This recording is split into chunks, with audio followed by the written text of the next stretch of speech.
வணக்கம். இது வைகரை விருந்து.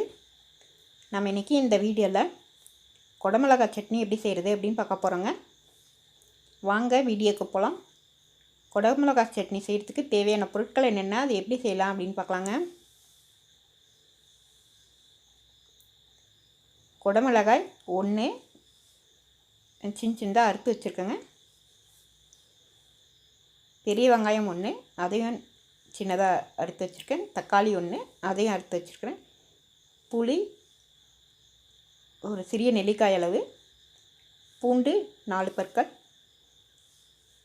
பச்சை மிளகாய் 2, கொத்தமல்லி தழை சிறிதளவு, எண்ணெய் 3 ஸ்பூன்,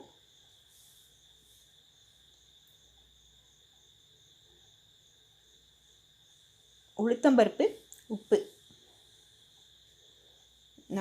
நம்ம இப்போ ஸ்டவ் ஆன் பண்ணிக்கலாங்க. ஒரு வானல் வச்சு அதில் எண்ணெய் ஊற்றிக்கலாம். எண்ணெய் சூடானதும் உளுத்தம்பருப்பு போட்டுக்கலாங்க.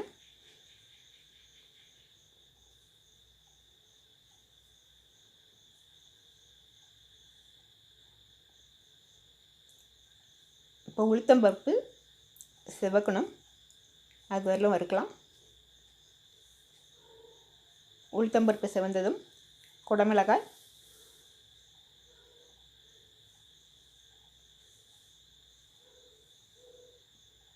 நறுக்கிய பெரிய வெங்காயம்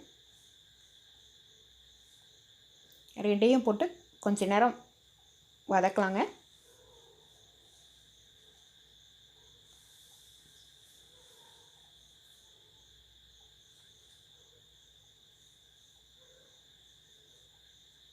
இப்போ பச்சை மிளகாய் போட்டுக்கலாம்.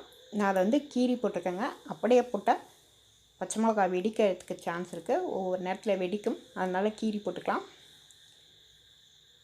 புளி, தக்காளி இது எல்லாமே போட்டுக்கலாங்க. கொத்தமல்லி தழை, பூண்டு,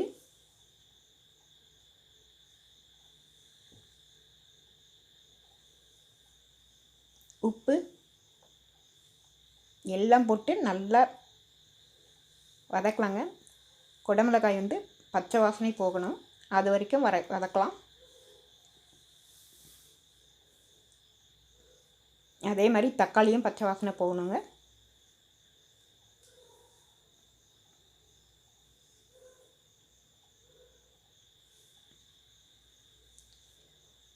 உங்களுக்கு வரமிளகாய் வேணும்னாக்க அதை கூட போட்டுக்கலாம்.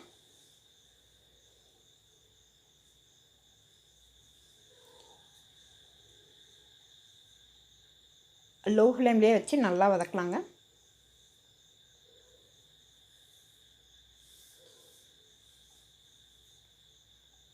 இப்போ இது நல்லா வதங்கிடுச்சு.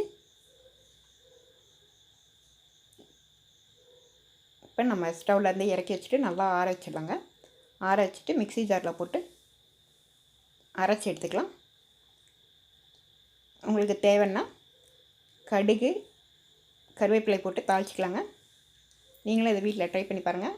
உங்களுக்கு இந்த வீடியோ பிடிச்சிருந்தால் லைக் பண்ணுங்கள், ஷேர் பண்ணுங்கள், கமெண்ட் பண்ணுங்கள், சப்ஸ்கிரைப் பண்ணி பெல் பட்டன் அழுத்துங்க. அன்பாய் சமைப்போம், ஆரோக்கியமாய் வாழ்வோம். நன்றி, வணக்கம்.